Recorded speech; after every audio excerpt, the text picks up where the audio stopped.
Double-sided LP show. 2 new albums, 2 old. Add that shit up, it equals 4. Let it sound, my people cold. You got a mouse out, eat a cold. Why aren't we allowed to even go?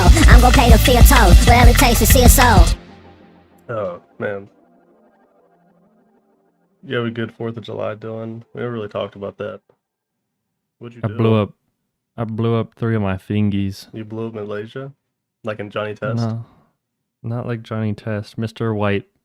Or was it Mr. Black? I think it was Mr. Black, because it was the white... Or no, which one said it? Was it the black guy or the white guy? Because it was the black guy, it's Mr. White. If it's the white guy, it's Mr. Black. Yeah, it's like the Tarantino film where Mr. White is black and Mr. Black is white. It was cutting edge humor. Also, I don't know what Tarantino film are you talking about? The only one with Mr. Colors is Reservoir Dogs, and there's not a black guy in that movie, from my memory. I guess I'm pretty sure there is, but how else would Quentin Tarantino shoehorn himself? Well, I'm sure. Listen, I'm sure it happened. I'm sure he fitted in there somehow. He figured it out. But I don't think in any of the so-called Reservoir Dogs are black people. I think they were all... Oh, hold on. I just looked at IMDb. I know how he fitted in. He named his character Mr. Brown. I got a feeling where that went.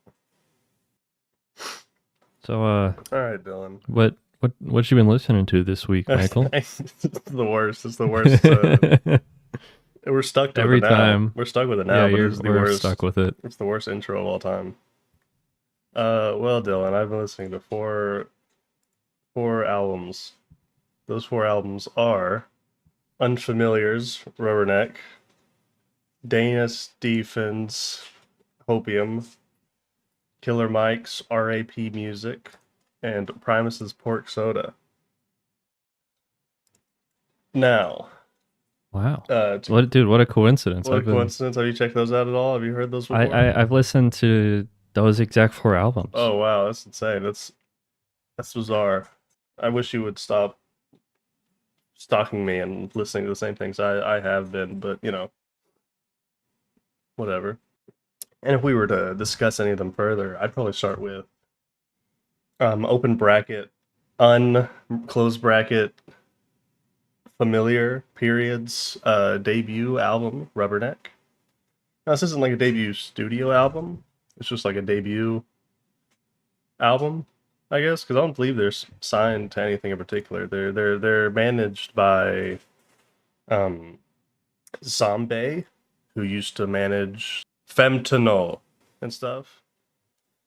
It's like first of all, a pretty talented musician in my eyes, but a very a pretty good underground manager, from my understanding. Seemingly a pretty good manager you can get if you want to be in the underground scene. I think anyway that it was pushed out by that. I could be incorrect, but Zombie does feature on one of these tracks on the 5th track, Dead Red Line plus No Flash Photography. So my interest in this album definitely first came from the features, but the production, which I feel like this style of production can usually get pretty repetitive, but to me, anywho, when I listen to this, it switches up enough throughout it that I didn't get bored, and I actually ended up really liking the production. For someone who's like 18 and this is their first album or whatever, I feel like the production and like mixing and all is just very, very above line, especially for, like an indie musician, for it to sound this good. For like the one thing I always find interesting in production is like whenever you're able to have both like levels of it that are like heavily distorted and like kind of like super in your face, but the clear parts are still cutting through and you can hear them well. Like having both of those going on at the same time is always something I really like, and I feel like a lot of this album does that. There's a lot of points where like there's a huge, loud, bombastic part, but there's like that clear cut, sort of melodic part going on at the same time. I really like whenever they're able to layer that well. Yeah, I'm surprised. I didn't know they were 18 years old. That's impressive. I vaguely recall. I mean, I could check real quick. Ow! I went to. I clicked onto their what's the thing called Straw page. I clicked it, and when you click one of their links, it plays a really loud noise, and it hurt my ears. Ow. Yeah. Well, according to this, their location is Ryan 18. So I'm gonna have to assume they're 18. One would assume. I think that's a valid assumption to make. Mm-hmm. I would also think their name is Ryan. I don't know about that. Well, okay, dude. I'm learning stuff right now, dude. You know, there's like a button you can press on Twitter that gives you like an about page. I guess. I've never seen this before. It says they were. Oh, dude, this is like if we were like real and I actually did like research beforehand. This is like what I would bring in. Unfamiliar is an 18-year-old musician, a plugin programmer, and a sound designer from the States. They've been producing since they were 11 years old in FL Studio and Ableton Live. They're creator of Spectraland and The Gusher. I don't know what those are. Oh, they're plugins. Cool. And then the creator of multiple sample packs on Splice. Their website, they got customer support, their business inquiries, and their casual inquiries. You can just hit them up on Discord or on Twitter. Wow. Okay. But yeah, this came out May 23rd. It was... I was... Listen, I was very surprised, honestly. Like, it's not like I went in thinking it'd be bad or anything like that, but I didn't expect it to be this good. Like I saw that it was, you know, someone's debut little thing, and I was like, oh, okay, you know, I'll check it out. And then I was like, wow. I mean, in my opinion, I think it was really good. I was very surprised. They definitely seem like someone who really understands what they're doing when they're making music. I mean, like every bit of this sounded very precise. You know what I mean? Like there's a certain chaos to a lot of the tracks, but like it's a controlled chaos. Like it doesn't sound like they were just like throwing shit at the wall. It sounds like, you know, a clear vision in mind, and then, you know, using the skills that they've acquired over 7 years to be able to, you know, complete that task, I suppose. I guess, do you have any thoughts on it, just as a general whole? Yeah, no, I enjoyed it. It's a good, I don't know, noise album, I guess it would be technically. Mm-hmm. I mean, it's no Loveless. It's no... What's Loveless? My Bloody Valentine. It's not... Is My Bloody Have a Nice Life. Is My Bloody Valentine noise? I thought they were like an emo band. I've never listened to them. It's... Could be constituted noise. Put it down in the comments below. You disagree. Loveless is a noise album. Okay. I enjoyed it though. Mm-hmm.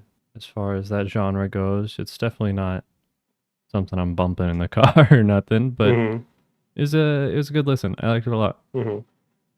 Yeah, listen, as far as like when I listen to it, I mean, I do, it is noise, but my first thought's electronic music.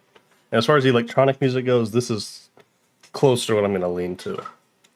Now, I will say I do prefer the songs that have vocals on them, just because that's my personal taste. I don't like dislike instrumental music, but I definitely have a, you know, I mean, I guess it's kind of like bad because theoretically you're supposed to look at the vocals as like another layer of instruments.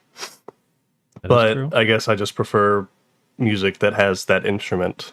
So like all the tracks that have vocals on them were definitely my favorite.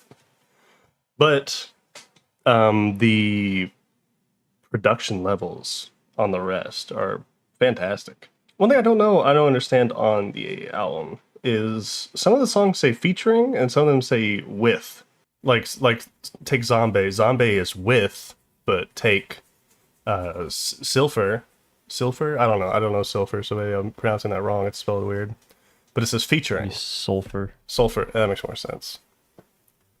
But I do wonder what constitutes the difference. I wonder if it's a vocal performance is with, and then maybe adding an instrument, because it says here that Sulfur played the electric guitar on that song on the 4th track, Robot Jesus Vampire. So maybe that's what constitutes. Maybe it's contributing to the instrumentals or contributing vocals to the song. I don't know. Anywho, this is, listen, as far as electronic albums go, this is awesome. I really like it. This is definitely my preferred taste. Like, I hate to bring up Brad again after we kind of pooed on it during the award show last year. But we sure did. But, like, to me, this is a far more exciting spectrum of electronic music than, like, Brad was.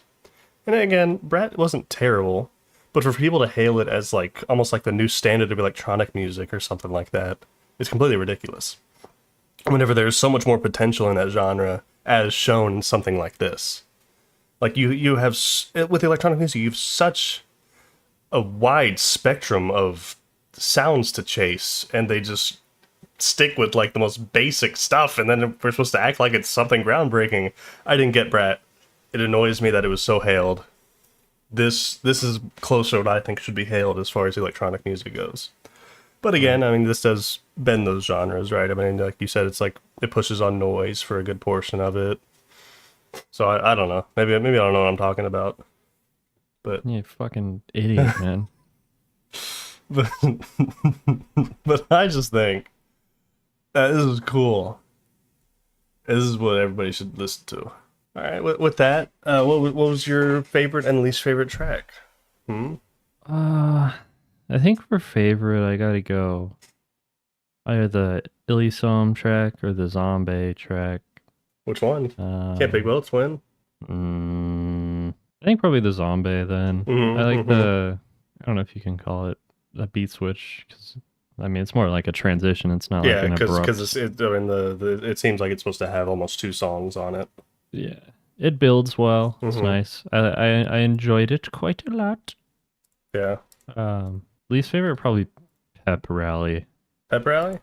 Yeah, that one just got kind of old. It felt kind of repetitive towards the end of it. But yeah, I know. I mean, that could have been what they were going for, especially when you're dipping into like noise and you got the droning synths and guitars and stuff. But not for me, not my cup of tea. Yeah, I get that. All right. I will say we're on the same page as far as favorite song goes. I love the JPEG sample on. I would assume it's the Dead Red Line side of the song. It rocks. That to me was really what made me, honestly, it's what made me pick this album to talk about, is because I love that sample so much. It feels like such an inspired pick. It's always interesting whenever people sample something so new. You know, the most famous example is whenever Kanye sampled the Panda track, like the year it came out, you know? Yeah.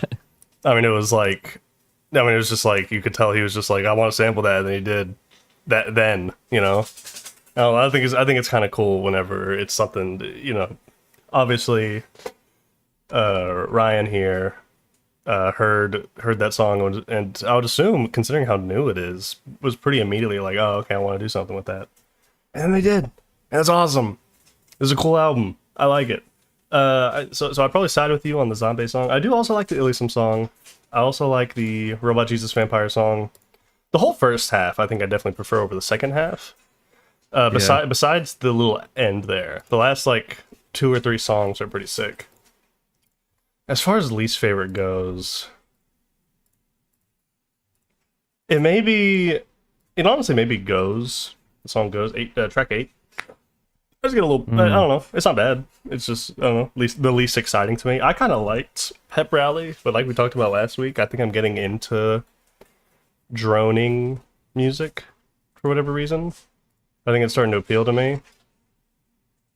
But I like the sound on that. But Pep Rally, I don't know, it definitely sounds like, almost like a late Neon White song.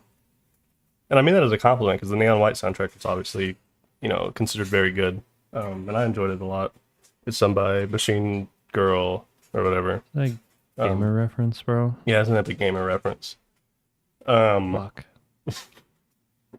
He's got me beat. He's winning the kids over with these gaming references. Fuck. Track 8 reminded me of Minecraft. Shut up, man. Do you get it, kids? It's like Minecraft. There's basically Brown bricks. There's basically brown bricks in this track. No, I really liked it. I think this is a fantastic debut. I'd love to see what they do next. Just me, I don't know. I'd find it interesting to see them work with one artist for a whole album, and like completely produce an album for someone. So there's vocals all the way throughout, and it's like a more controlled vision. I just want to see what that sounds like from this artist. You know, I enjoyed the variety through this, but I would like to hear, you know, both of those going forward. I would like to hear something where it's like a whole controlled record based around this one artist that they're producing for, and then, you know, obviously more of stuff like this. You know, I think it'd be interesting to see the different sounds that would come from a straight up collaborative project like that. Yeah, I think this is a good record. I think every single person in the world should check it out. Everyone. Mm-hmm. Every single person. Yeah. Most streamed living being. most streamed album of all time. 8 billion listens. Yeah. Even the aliens. We get the aliens on this. Zeepzorp. I liked the Illisum verse. All right. Fire writing, Unk. Okay. Whatever, man. All right, on to the next thing. What you got? You're bringing this one? We we do it so poorly because we're like, what did you listen to, Michael? And then I list all 4 albums, but you're supposed to be bringing 2 of them, and I'm supposed to be bringing 2 of them. Why, I'm presenting Hopium by Dayna Stephens, Aaron Parks, Ben Street, and Greg Hutchinson. Mm-hmm. Uh, I had to put you on It's game about Jazz that Greg, John. bro. I had to put you on game about Greg. You didn't know about Greg. It's kind of fucked up. Spotify don't let you have more blokes. Yeah, no. on that. Spotify does not allow you to tag more than like 3 artists to an album or whatever. So poor Greg Hutchinson, due to the law of having the name Greg, I guess. So his name comes last alphabetically. He got cut. And you gotta feel bad. Brutal. Greg poured his heart out onto this, I assume. I don't know which instrument he played. The only thing I know is I assume Dayna Stephens played the sax on this, right? One would assume, yeah. But everyone else, I'm not unfamiliar. I don't know what they're up to. All right, so why'd you bring this one, huh? So we had a discussion, and I briefly mentioned this last time. The tail end, I kind of came to a realization that I am not tapped in to the modern jazz scene, and I needed that to change. Mm-hmm. And I believe it has. And this is the fruits of that endeavor, and I'm quite chaffed. I'm pleased. Yeah. Yeah, I don't know. It's a album that I just kind of found on a whim. I believe it was just in like a playlist, one of these Johns, and I was like, I quite like this. this. Mm-hmm. Gave the album a listen. Came out in 2025, February 7th. Mm-hmm. Shit bangs. Some real soft, polite, quiet jazz. Not insulting on the ears. Mm-hmm. Good. I don't know. Yeah, just no, it's a good ensemble work. It is a very pleasant. Quartet. It's a very pleasant album.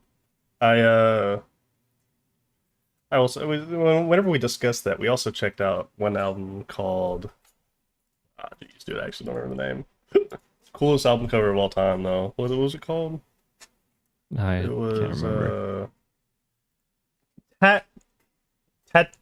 Tate Quieto by Ate Quieto. Pulse and that album I really liked. This album I enjoyed. I definitely Not so much. Well, I mean, I definitely don't want to sound like I disliked it or anything. I did enjoy the Dayna Stephens album. But out of the 2 jazz records that I've checked out this year due to our discussion. I definitely preferred the activity given to me in the Tatkieto album, which, I mean, to be fair, I think that's literally just because of my preferred taste of more active music. Right. Nothing at the fault of Dayna Stephens, Aaron Parks, Ben Street, or Greg Hutchinson, or even that one guy who's on the last track, Charles Altura. They all did great. It's just that I prefer something a little more active. I enjoyed this. Don't get me wrong, but I don't know if it's something I'm going to come back to too frequently. It'd be hard to dance to this. This is like you're making a cocktail. You know. Yeah, where's the something like that? I just don't understand. Where's the noise elements on this? Where's the drone? Where's like the guitar with 8 pedals? Yeah. Where's the rap? I know one rapping on this. Could go hard. That would actually go. That would be pretty cool. Okay, that'd be pretty cool. Okay. I wish we had a larger fan base so we could have someone draw a soy jack of Dayna Stephens and change it from Hopium to Copium, and then like have it like a really mean drawing. Even though we both like this album, so I'm being mean for no reason. It's just bullying for the love of the game, you know. But it's just a funny name. I remember when you told me to listen to something called Hopium, I was like, what? I thought it was a joke at first because it's just I'm so brain rotted, I suppose, by the evil internet that Dayna Stephens could be as well. You don't know. I guess we are to the world where there's a chance that this guy genuinely like saw the copium and hopium memes and was like, I love hope. Where else could this have come from? I don't know, honestly. I don't know, man. I do hope that for his sake it didn't come from the evil trenches of the internet. But if that's where it came from, you know, at least you got a pretty good groovy album out of it. Yes, sir. Yeah, no, I enjoyed it. I know you probably enjoyed it more than I did, but I mean, I had fun listening to it. I gave it a good bit of listens before we talked about it. I do find it hard to find too much to talk about concerning it, though. There's nothing in particular that pops out to me in either side of the spectrum. Nothing particularly good or particularly bad. It's just like it was a fine listen to me.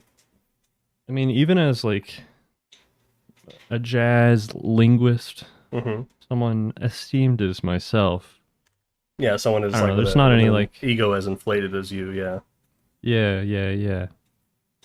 There's not like any like crazy theory going on or anything. It's not something you need to give your full attention, but I don't see that much as a detriment, to be honest. It's something that goes. I will say, standing bass. Such a slut for the standing bass. Anything with standing bass, man. There are a couple Johns on this bitch that got the standing bass. Good lord.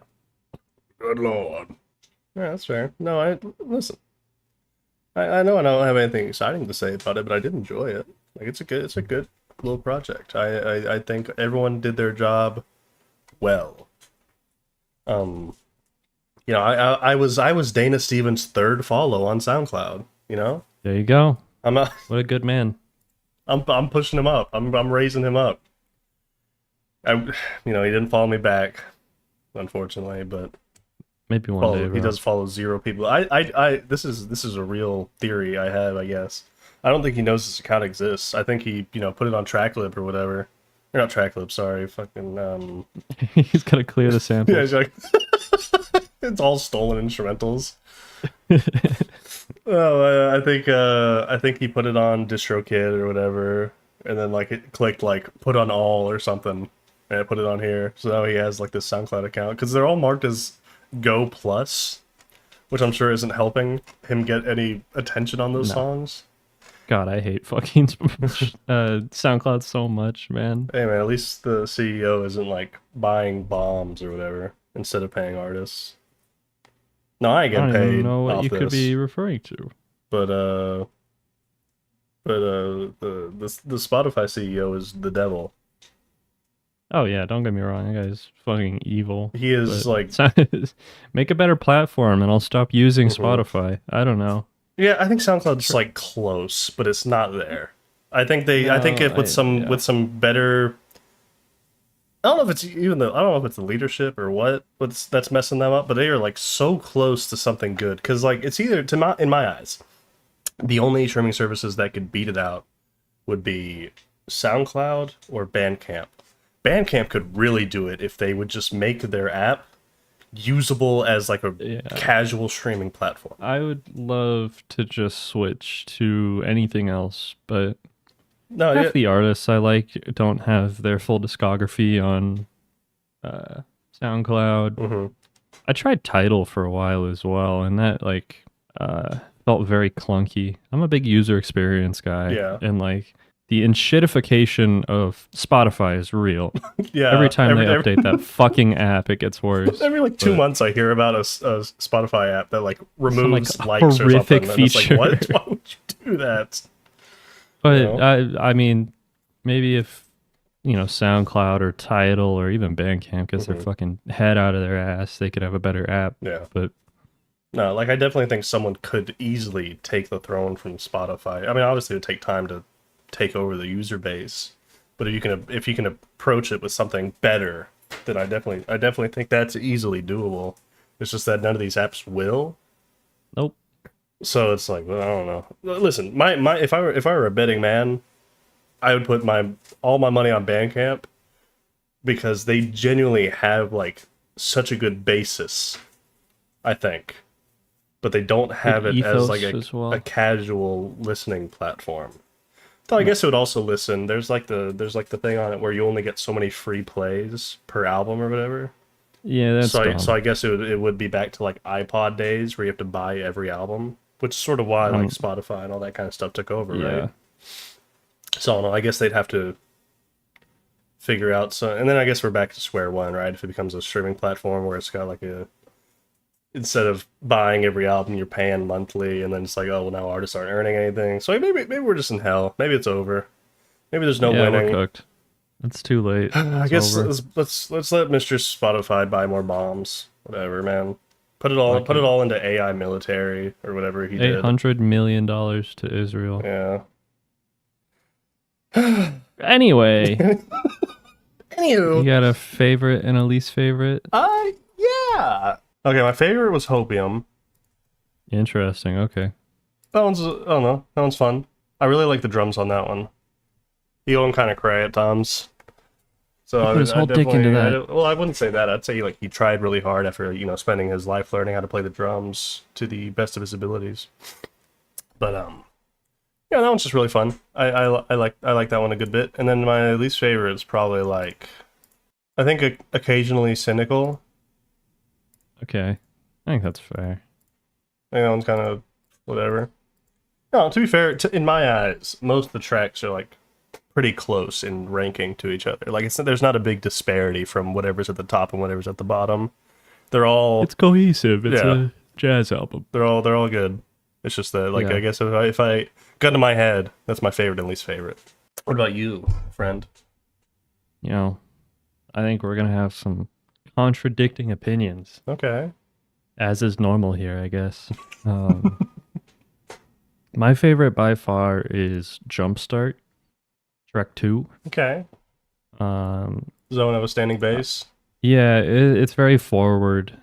Um, first chair, Mm-hmm. if you will, is definitely the standing bass on this one, but I like a more like despair and agony saxophone, just like screaming. Yeah. And it kind of, I love the beginning of that track. Like the bass comes in, it's, plucking away at the bass, and then the Mhm. sax comes in. It's just like, and I don't know. Mm-hmm. That's like a smoky cocktail lounge with no windows. It's like the Yeah. middle of the day, but there are no windows, so everyone in there is a fucking alcoholic. Beautiful. I don't know. I like that one a lot, and I think honestly, my least favorite's got to be Hopium. I'm not Really? a big fan of like the waltz. It's definitely got a Uh-huh. bit of like a waltz going on, and I don't know. It's not for me. Yeah. I don't know. It's not bad. Yeah. I mean, don't get me wrong, But Yeah, and near the end there, I remember the saxophone kind of going like all over the place. I really enjoyed it. It was like all over, just doing all kinds of stuff. I quite enjoyed that. the drums are good on that, John. It's just not a big fan of the piano, especially at the beginning. Mm-hmm. But good album overall, I'd say. I quite enjoyed it. It's for true. Mm-hmm. And so I suppose that would bring us to our old albums, starting with my old album. It's a certain little John that came out in 2012 called R.A.P. Music by the esteemed Killer Mike. I love this album. It is where my favorite rap duo of all time started. Like the basis that the whole relationship was built on was LP, my favorite producer of all time, coming in and producing this album for Killer Mike after they met at like an Adult Swim conference. Yeah. And it's just, they started with this in my eyes, a very amazing, explosive record, and then formed what I think is like one of the most solid 4-album runs in. Okay, I'll say this: one of the most solid 3-album runs, and then there's also Run the Jewels 1, which is okay, not bad. They were figuring it out. Yeah, but like this album's better than Run the Jewels 1, I'd say. It clears it. It's just, I don't know, it definitely isn't nearly as engaging as the rest of the Run the Jewels album, but that's besides the point. We're talking about R.A.P. Music, which, as far as LP vocals go, he's only on one song. He's on Butane Champion's Anthem, which was my favorite song when it came out. It's not anymore. We'll get to that later. But I remember that was definitely the song that hooked me into this album. Was me getting into Run the Jewels, and then realizing this album existed, and then checking out the song with LP, because I was like, oh, this is my duo. That's Killer Mike and LP. So that was my big jam that got me into this album. But eventually I started listening to this album, and I was like, oh, okay. This one's like pretty sick. I need to listen to more Killer Mike albums, man. I've only heard like this one and like one other or something like that. Yeah, the new one, which is good. I mean, it won Rap Album of the Year. Good on him. He deserves it after a long career. It feels bad that, he's obviously didn't get any respect for it because it beat out Utopia. Yeah. And all these youngins, they don't know no better. They probably didn't even listen to the Killer Mike album, man. No, probably not. This is a good little record. Now, I definitely say I prefer R.A.P. Music over Mikal, if I'm comparing the albums. But not to say that Michael's bad or anything. I think it based on what it was competing against, it won fair and square. It was no contest. Yeah. Anywho, this is such an explosive, for the most part, album. I love it. I mean, Killer Mike, listen, man. There's a reason everyone always brings up that one Kendrick line where he's like, how's it go exactly? The Kendrick line about Killer Mike? Dude, I was gonna... You were gonna bring this up? What is it? If y'all really cared about rap, Killer Mike would be platinum. Yeah. Or something to that effect. Yeah, here we go. Everybody wants to talk about who this and who that, who the realest and who whack, or who white and who black. Critics want to mention that they miss when hip-hop was rapping. Motherfucker, if you did, then Killer Mike to be platinum. Yeah. Basically saying that people actually cared about rap being, everyone complained, especially at this time, about rappers not rapping really. Auto-tune. Yeah. But like, they're ignoring the people who wouldn't do so. I agree. Killer Mike should have been platinum. Yeah. No, listen. I mean, come on. It's like, what year did To Pimp a Butterfly come out? 2015? 2015, Okay. yeah. What year did Good Kid, Mad City come out? 2012? I think so. Well, that was the same year rap music came out. And, They both lost to Macklemore at the Grammys. well, I don't think this one was nominated. I do think. Well, by virtue of it not being nominated, it's I suppose. I see what you mean. But I think this was the same year, according to this, anywho, that Run the Jewels. Maybe this is the same year Run the Jewels 2 came out. Was when Kendrick said this on Hood Politics. But like it's true. Killer Mike is like truly a force. And I just He's in the GOAT conversation, right? I'm surprised he doesn't get he has such insane alliterations throughout his music. I love Killer Mike, man. Like I love his voice. oh, he like a big big part of rap is definitely having a voice for it, right? Like we talked about in our award show.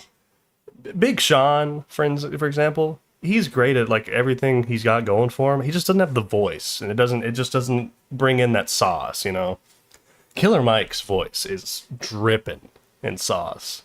His voice is so powerful, and this is like a pretty I would have to say this is a very controversial opinion, I'd assume, but hailed as the greatest rap duo of all time, Outkast. Killer Mike was like on a lot of their songs. He was like he's in the same area, so he's working with them a lot. Yeah. I think Outkast is a better group if instead of Big Boy it was Killer Mike. I think he's a more talented rapper. I like Big Boy, but I mean, look at the career to follow after Outkast finished. Killer Mike had a far more substantial a far more substantial career after that. Big Boy's fun sometimes, but like the only song of his that came out after Outkast that I listen to frequently is Kill Jill, which has a Hatsune Miku sample, which is awesome. But you know who's on that song? Killer Mike. You know how out raps Big Boy on that song? Killer Mike. Yeah, Killer Mike's just a better rapper. Listen, Outkast is obviously like probably from like an objective point of view the best rap duo of all time, and Big Boy is definitely bringing his game when compared to Andre 3000. But I do think that their like lead from like an objective point of view would be farther ahead from whoever's in second place if Killer Mike was the second member. And I'm sorry to throw any shade to Big Boy, but that's genuinely how I feel. I think Killer Mike is a fantastic rapper. But I mean, it'd be like if I guess that's also if I was saying like I think the Eminem and Royce da 5'9" duo Bad Meets Evil would be better if instead of Royce da 5'9" it was Kendrick Lamar. And it's like, well, yeah, but that's not what the group group is. That'd be a different group. You don't get to decide. It'd be a completely different sound if it was a different artist getting replaced on there. So I guess that's fair. It makes sense. I do listen. I like Big Boy on Outkast, but every time there's a song with Killer Mike on an Outkast song, I like Killer Mike's part more than I like Big Boy's. And then obviously, in my eyes, anywho, Andre 3000 is always the one who clears on every song. I think he is so talented. I wish he made rap music, but I'm not gonna force him. He can do whatever he wants. He can keep making flute music, and he can drop this critically acclaimed piano album that came out this year that was kind of boring, but it's Andre 3000, so everybody likes it or whatever. I don't know. Yeah. Whatever. Anyway, Killer Mike. This is a fantastic album. He's, as far as like hardcore political rappers go, he's definitely up there as like one of my favorites. I love, and I feel like we keep talking about stuff like this, but this is definitely he's a very in your face political rapper.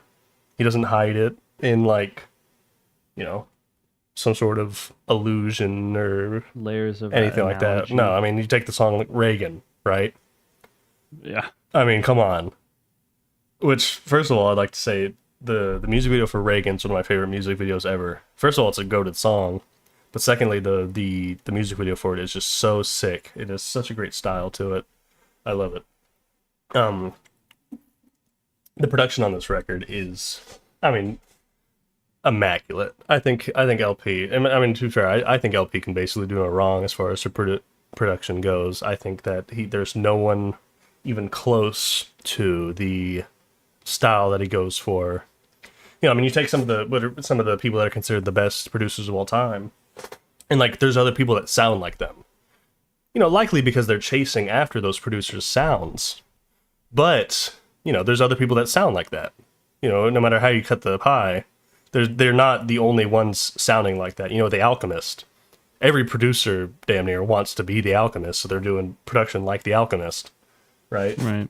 No one's doing production like LP because I think it's such a thin line to balance on, because if he delved too far away from like the rail he's on, I feel like he'd almost leave like he'd leave his sound, but he's so I don't know. I guess he's perfected the craft of exactly what he does.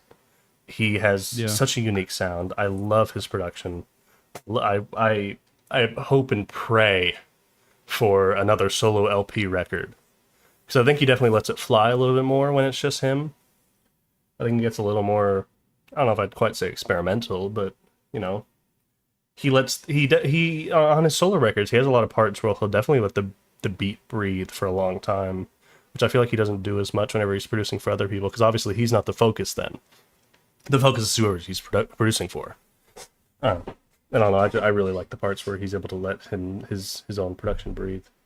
But his production on this record is just fantastic, especially since Killer Mike before this, I don't think you'd quite associate him with that kind of sound. I mean, he's huge on being a rapper from Atlanta, so a lot of his production sounds like southern, Atlanta rap. And then even his new record after this, the Mikal album, he returned to that sound. So like you compare how he sounds on those to something like this or on Run the Jewels, and it's like 10 years before rap music, I would have never guessed that he'd rap on something like this. If you compare where they were both at back in their early careers, LP producing for like Aesop Rock or something, and then Killer Mike rapping on like Outkast beats, there's no way you'd ever guess that they would become a rap duo. They come from such different sounds. It is one of the most baffling but perfect connections that have ever been formed.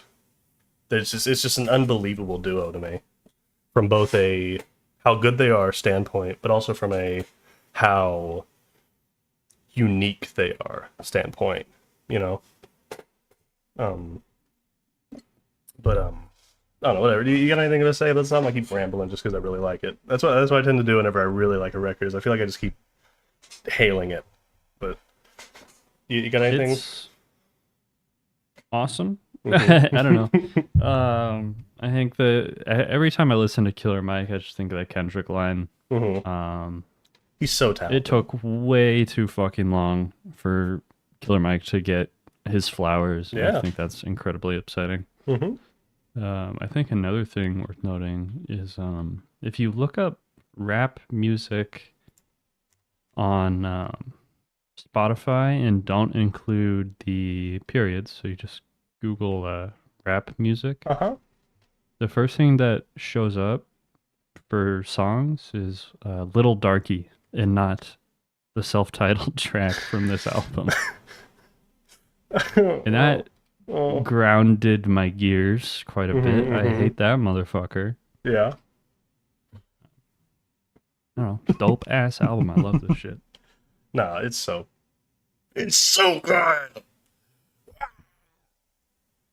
Listen, I mean, when you click play on this album, and it's got like the more like, what's it called? Like almost like choppy, kind of like turnstile-y, like riffs from the production while he's going. He immediately comes out swinging on it.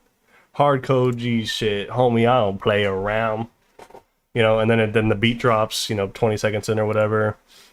Yeah. And then you got, I mean, what a feature list for that first track. Bun B, T.I. and Trouble. Trouble's obviously the outlier there, because I wouldn't say he's not nearly as well known.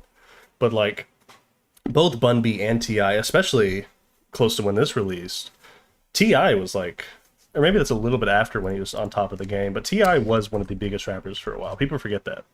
T.I. was so huge in the 2000s. Like, he was the number one guy. Obviously, times changed and he wasn't anymore, but like, he was a huge deal. So And then hearing him on this was sick. I and listen, man, I love this album. I got damn near no notes on it. The raps, the production, they're both amazing. Everybody does so great on it. I love it. I really like. There's a good bit of like storytelling songs on here. Like you take JoJo's Chillin', that one's a really fun romp through obviously a pretty politically charged story. I really enjoy that record. I enjoy Untitled. I like Go. I like Ghetto Gospel. I love Butane. I love Anywhere But Here. I love Willie Buck Sherwood. I love Southern Fried. I love them all. They're all great songs. I definitely know which one's my least favorite, but like the entire what 40 is it like a 40-minute album, something like that? Just a fantastic romp. Yeah. It's beautiful. I think it should be hailed as maybe like top 10 rap albums of all time, but like one of the most important. Like I mean I don't know. I guess Killer Mike just needs more respect. At the end of the day, I could hail this album as much as I want, but him as a whole just needs more respect. He's simply just a fantastic, talented artist who only recently won anything for his work, despite having one of the most consistent careers in rap. Like I was saying, T.I. was huge in like the early 2000s, but nowadays, from my understanding anyway, he's like, he compares, it's nowhere close. But you take Killer Mike, and if anything, he's only gotten better with age. Like he's just become more and more prolific. And for him to have been this talented in 2012, and then for it to continue growing, I mean, it is bizarre that he's not bigger. I love him. I love this album. I would probably take the Run the Jewels trilogy after one over this, but that's just more personal taste, I suppose. This is a great album. You got any? Unless you have anything else to say, I guess. Do you have a favorite and least favorite track? Favorite, I think by far is track 1. Big Beast. That one's so sick. Great pick. So sick. Yeah, I just pressing play on this one, and it just comes in swinging. Mm-hmm. I love it so much. The hi-hats throughout it too, it's just so they're so quick, but it's not like trap hi-hats though. Not to disparage rap trap hi-hats. Like I'm not trying to like, I'm not like, wow, that's not real production or whatever. But like there are these fast hypnotic taps, but it's not quite trap. And I don't know what the difference would be there. But it's just like the hi-hats on that first song, the production, the vocal sample, the synths all being layered on top of each other. And just the way he's just fucking screaming at you, man. And then Trouble comes in with his hook. And then, I actually forget, is it T.I. or Bun B next? It's T.I. A very like 90s inspired track. Yeah. I love it. Listen, I think that's one of my favorite Bun B verses, man. But the Bun B verse on Big Beast, it's so good, man. Definitionally Atlanta rap. Mm-hmm. Once upon a time in the projects, an OG saw a young Bun B as a prospect. Thought I would understand the streets from a very young age. So he opened up the G code to the front page. This is my favorite part. Tapped me on the porch, said, "This is where little dogs sit." Pointed at the yard, said, "That's where big dogs shit." He said, "Don't leave till your ass get growed, and don't come back till your ass get throwed." It's words to live by. Words. Really. Yeah, listen, I love the Bun B verse. I love, obviously, Killer Mike's verse. I love the hook. I love T.I. I love the Trouble verse. It is a fantastic opening track. I would agree. It's not my favorite song on here, but it is up there. It's probably second or third. It is a fantastic opener. You know, in my eyes, the most important tracks are usually the opening and the ending. Those are where you hook people in, and that's where you let them go. And this is a fantastic hook. And then a least favorite from you? Southern Fried. Southern Fried? I just don't like the beat so much on this one. That's about all it comes down to. You wouldn't get it, bro. You ain't Southern. You ain't Southern It's Fried. unique. It's funky. Mm-hmm. But no, I love the beat on that one. nah, LP can do no wrong. it just didn't work for me. I like that beat. Glaze. Yeah, listen, dude. I will glaze LP to the day I die. He's if I could vampire his abilities from him and take them, I wouldn't do it because they're his. Wow. I was gonna say I would, but then I thought I wanted to be noble. But like realistically, I probably would steal them in a heartbeat. I have no morals. I'm a bad man. All right, now Evil. my favorite then. track, probably Reagan, man. Yeah, It's that's a good such one. a powerful record. It's so good. Like, listen, it convinced me. Ronald Reagan was the Antichrist. I don't know what's supposed to happen He is the devil. if the Antichrist like dies. It's like Six, man. is like a new one supposed to come later. I don't really know the Reagan's dead. biblical yeah, that's what I'm saying. It's like I don't know what the biblical implications is if like the I think he Antichrist comes dies, back. comes back again. So he just keeps trying until he brings about the end of the world. He's roaming the earth right now. Oh man, I'm not naming any names, sitting but in a your few chair. come to mind. He's sitting in your chair right now. Fuck. I'm sitting in my chair though. Wait a minute, I'm the only one. Oh, he's right behind me, isn't he? No, listen, Reagan is such a good record. I mean, obviously, Killer Mike is most well known for his politics, right? I mean, he is a politician in Atlanta. Like he's he's always speaking at conferences and stuff. So like, you know, the in your face of Reagan, along with the production, I think it just elevates it above everything else for me. I love that track. Like it has a 2-minute intro. Yeah. You know? I mean, like before the beat really comes. Like if you look at the sound wave of the song, like let me just take a little. This is just for you. Let me take this little screenshot of the sound wave for this song. Look at the sound wave for it. Oh yeah, I know. It is 2 minutes of like build up for like the beat, the true portion of the beat to start, and then the outro, man. Listen, man, I don't know. I was surprised, honestly. I thought you would be on the same page here. I thought you'd love Reagan. Big Beast is a killer opener, but Reagan, from the production, from the writing, from the I guess the obvious education he has in what he's talking about. To me, Reagan, it has no competition. I think it's probably my favorite Killer Mike track of all time, as far as like I guess solo Reagan or solo Killer Mike goes. Just such a great song. My least favorite, probably Rap Music, the final track, but only because I don't think it's a great closer. I don't want to drop the song, but I don't think Rap Music should be there in the track list. I think you have a better album if you're ending it with Willie Burke Sherwood. I think that has like finale sound to it. But Rap Music, I don't know, it doesn't have that same punch to me. It's good. Yeah. I really like the beginning part where he's like, I never had a religious experience. And then it goes into the song. Great song. I like Rap Music.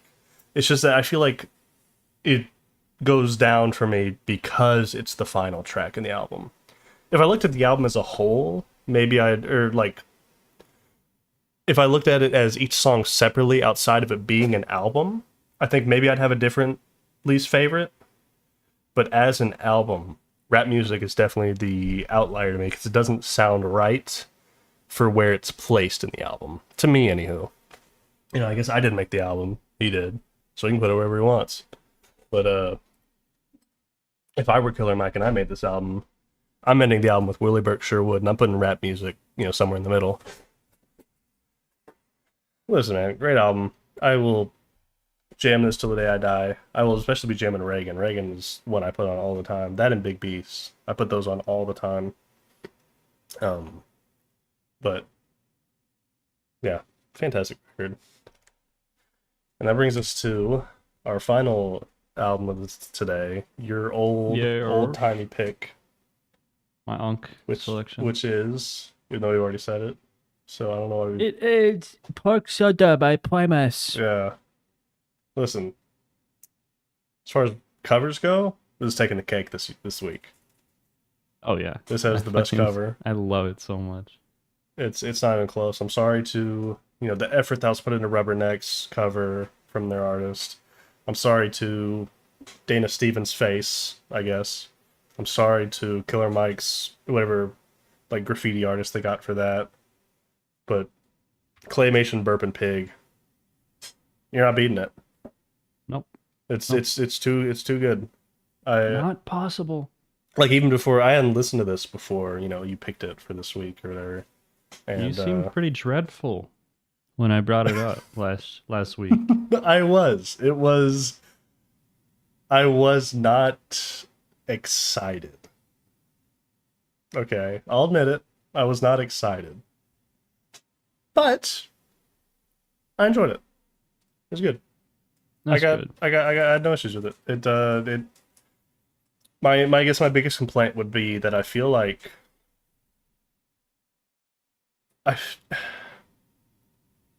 maybe I'm wrong in saying this, but I almost felt like, not that it all sounded the same or anything like that, but they all blended together for me when listening to it. I gave this album a bunch of listens. But honestly, I'm gonna have trouble picking my favorite and least favorite song simply due to the fact that it just all kind of muddled together to me. That's just my experience listening to it. It was good. I liked all the songs. Yes. But it all sort of meshes together in my head. It's take time. It's like the second track.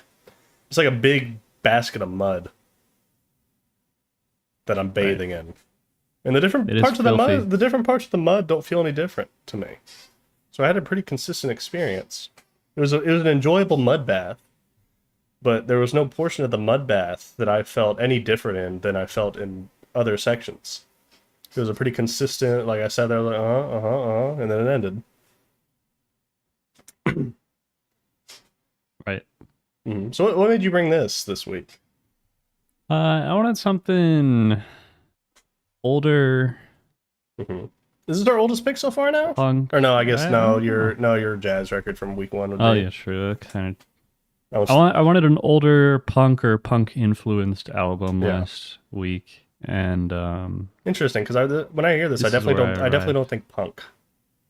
I get what you're saying now. I get it. I get it now that you're really pointing it out, but it's definitely not the first sound that comes to mind. I don't know, I guess because I associate punk pretty heavily with the vocal styling, or not the vocal styling, sorry, the lyrics. And maybe I was missing something, but I didn't feel too politically charged when listening to this album. No, they have some other Hamburger Train. genres. Hamburger Train didn't make me want to assassinate the president, No, I don't think anything should make you want to do that, Michael. Let's be careful here. I'm not saying other songs. I'm just making a point that it's not. It's not super political in my eyes. This album. Yeah. All art is political That's fair. or whatever, but if you want to be a loser for a second and bring up that point. But let me tell you this album did not give me any. It didn't make me think. Other than, that's a pretty good bass line. That's the thing. That's what I love. The instrumentation of this. Mm-hmm. Les Claypool is one of the greatest to ever do it, in my opinion, when it comes to playing the bass. Mm-hmm. And there are probably better examples of him going absolutely fucking ham. I think Sailing the Seas of Cheese is probably his magnum opus when it comes to technicality and sheer shock and awe with what that man can do with his fingers. But his wife's a happy lady. Pork Soda has a spot in my heart. I'd say a special spot in my heart. It's the first Primus record I ever listened to. I'm coming back to this one more often than I am anything else, really. Dude, I don't know. It's infectious. The bass is infectious. The vocal inflection that Les Claypool has is also really interesting. It's like he's going for like the most backwater fucking like cousin fucking hick, like Appalachian psychopath, and I think it works really well. Yeah. The way he says some things is very, very interesting. It tickles me. Tickles you pink? But yeah. Tickles you brown, because it's a brown album. A brown album. It's a brown album. He's talking like a dude with an underbite. He definitely is. Yeah, like an inbred dude with an underbite. He definitely. It's. Listen. Okay. Here was a thought I had pretty consistently throughout. I know the term butt rock is associated with like dad rock. This is actual butt rock. Yeah, no, I actually meant like what it. Like I don't know why this wouldn't be butt rock. I don't even mean that in like a rude way. This sounds like the definition of butt rock. Like stinky rock. Yes. I don't know. I much prefer the term dad rock as far as that sort of genre goes. If we're gonna mudsling, use the term dad rock for that kind of music. This is butt rock. Yeah. This sounds like we farting out here, you know? This is music from the butt.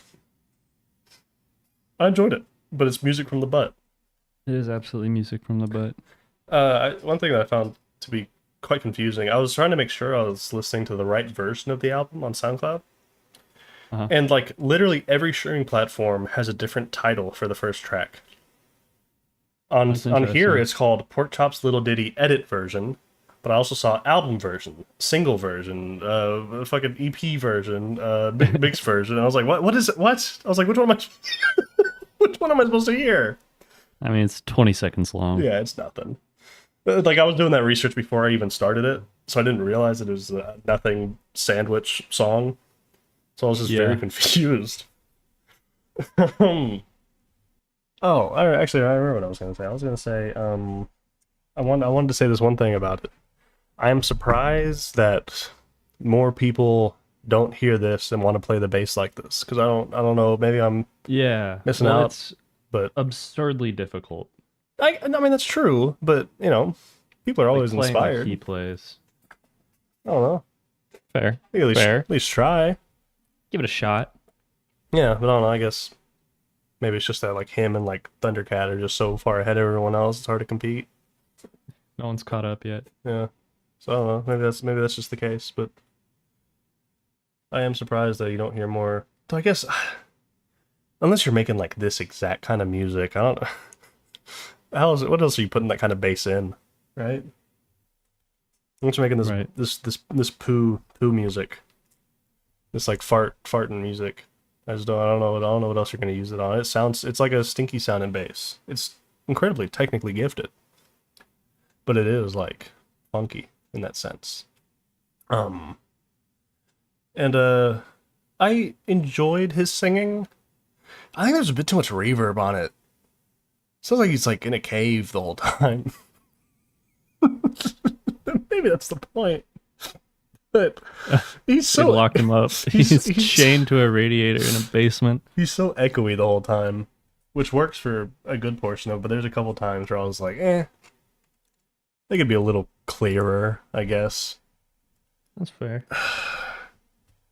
And then honestly, this is like the hardest one to pick favorite song, least favorite song, in, because they are basically all in the same tier for me. I guess maybe I'm getting like influenced because I know it's like the most famous one. I guess my favorite would be My Name Is Mud. My Name Is Mud. But I think that's just the one that stood out the most to me. And then I'm not going to cheat and use the intro or outro as a least favorite. Right. That would be cheating. maybe Wounded Knee. Mm. Well, that one, if it said interlude, I'd count it as cheating as well, but it doesn't sound interlude. It doesn't say interlude, I should say. But it definitely feels like an interlude. It's just like, you know, jungle rain music for 2 minutes, 2.5 minutes, and it ends. So, I think that's probably the least favorite I'm going to go with. But like it, I don't know. Whatever, man. You? What about you, man? Favorites, absolutely. My Name is Mud. My name is Mud. The chop on that, the bass slap, fucking, it's infectious. Mm-hmm. That shit like chlamydia for your ears. Okay, yeah. You know what I mean? Yeah. And then least favorite, I mean, it's kind of unfair. There are a lot of like weird interludes that aren't interludes because they're, you know, They don't say interlude. well over a minute long, and it's not, But probably Hail Santa. You're cheating, bro. I don't know. You're cheating, The bro. the riffing's nice, I guess, but the fucking like The bell bike. bicycle bell is The bike so bell. fucking annoying. That's fair. It's cheating, but it's fair. Right. You know, I was morally superior to you because I didn't count the intro or the outro, but I also kind of picked like a cheaty interlude. So maybe it's just a detriment to this album that it has so many songs like that. Right. Well, it's a fine album. Maybe I'll listen to it other times.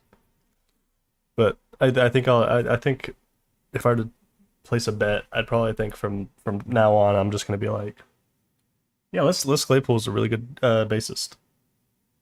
But I don't know how much I don't know how much I'm actually gonna come back to listening to it.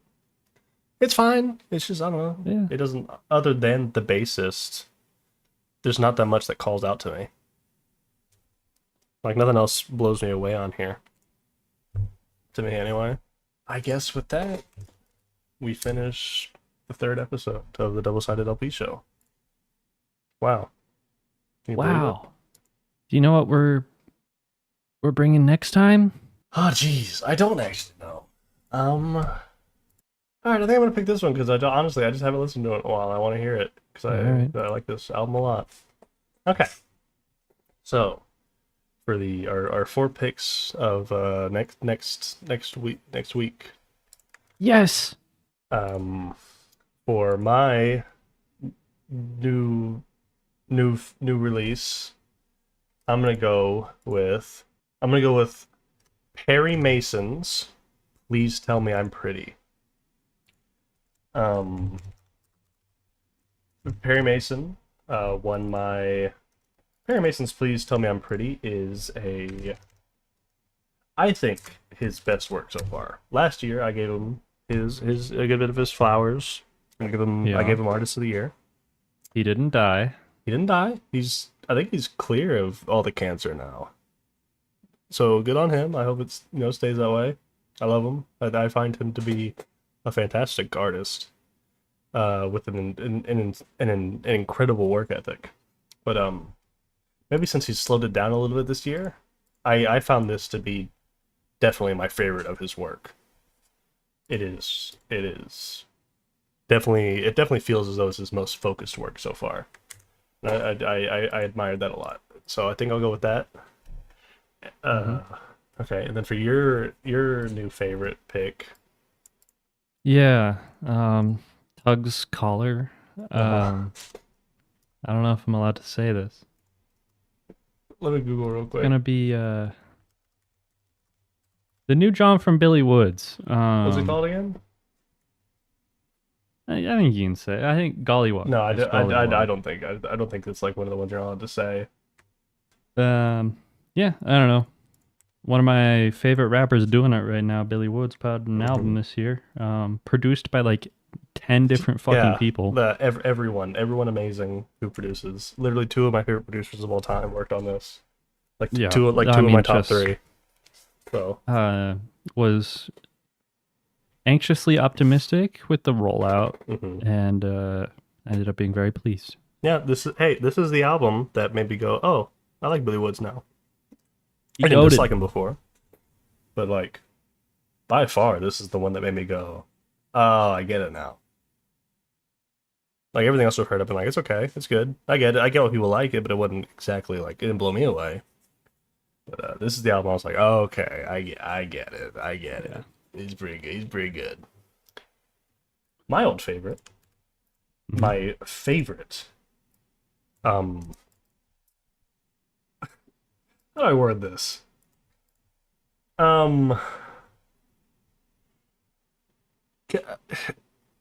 Economy rap. It's a rap album about the economy Mm-hmm. and like I guess capitalism and all. It's money rap, but like in a interesting manner. It's a Slippery People, a collaboration between the rapper Square and the production duo of So. Listen, I'm not saying it's one of the best albums of all time, but this is up there one of my favorites. I love this album. Square, it's in my eyes, is a completely underappreciated master in his specific craft that he has, which is like more. When I say like melodic rap, like I wouldn't quite compare it to like say, Travis Scott or anything, but like he has a fantastic way of blending his rapping and his singing abilities. Mm-hmm. And this is a fantastic little jaunt through how money influences people. I think it's great. It's a very focused album. I'm very excited to re-listen to it and talk about it. I'm literally only picking this Interesting. because I haven't listened to it in a long time. And I love this album, so it's giving me a reason to listen to it. I did something similar Mm-hmm. for my pick. For your old head pick, yeah. Yeah, this one's gonna be a doozy to pronounce. I chose Aratamemashite Hajimemashite Midori Desu. Also known as Hello Again, This is Midori. Or wait, once again, hello, this is Midori. By Midori. Yeah, I just called it the Boob album. The Boob album is, yeah, we're gonna have to work around that. Nah, I don't think it'll even get caught. No. There, maybe. I guess it is kind of blatant now that I'm looking at it again. Fair enough. Alright, maybe I'll censor it. But this is, I guess it would kind of fall under the vein of like YouTube core. If you remember a couple years back when they were really pushing like YouTube music and you just get like random shit and you recommend it, yeah, no, which it's I wish pretty awesome. they never, backed up from. But this is absolutely one of those fucking incredible post-punk jazz, Japanese post-punk jazz album. Total fucking curveball. Our first foreign album of the John, foreign language. I'm looking forward to it. I fucking love this album. Little tidbit, I didn't know this. Their largest population of fans is in Santiago, Chile, which I thought was quite silly. I guess another interesting thing on this is if you look at their Wikipedia page, they have like a timeline of the amount of artists that they've cycled through on throughout their 3-album run. Over the course of 3 years, they went through 5 artists. There are 9 total, but I don't know, just weird YouTube core stuff. I think it'll be an interesting listen, a fun one to talk about for sure. It's very quirky. Those Japanese people are interesting. And boob. Boob on the cover. Yeah, there sure are female breasts drawn on the cover. There sure are, aren't they? Yeah, listen, this is probably my favorite suggestion you've ever given me out of albums you had me listen to before. I like this album a lot. It's exactly what I want from like. I mean, I know it's not just jazz, but I guess as far as jazz goes, this is what I like. I mean, it's like jazz metal at times. I love it. Great album. I quite like it a lot. Yeah, honestly, out of everything we've had on the show, I think this is probably our deepest cut. Other than We like, need like nothing, the people at like, home. like other than like no one's ever heard of this person core art for people. No, not even know it. Just like if you're not listening to anything else we've put on, I think this one is just such a fucking ride. Yeah, It's No. worth the look at. Yeah, this is definitely the one. It's very cool. I quite like it. That's for true. Yeah, and with that ends episode 3. 3. Wow. Oh, I forgot. I love the world. Yeah, what was mine? How do you keep forgetting? I don't know. What is it? Something about homework. Got homework to do. Yeah, it looks like we got some homework to do. It's so terrible. Good It's so nothing. night, y'all. Ugh.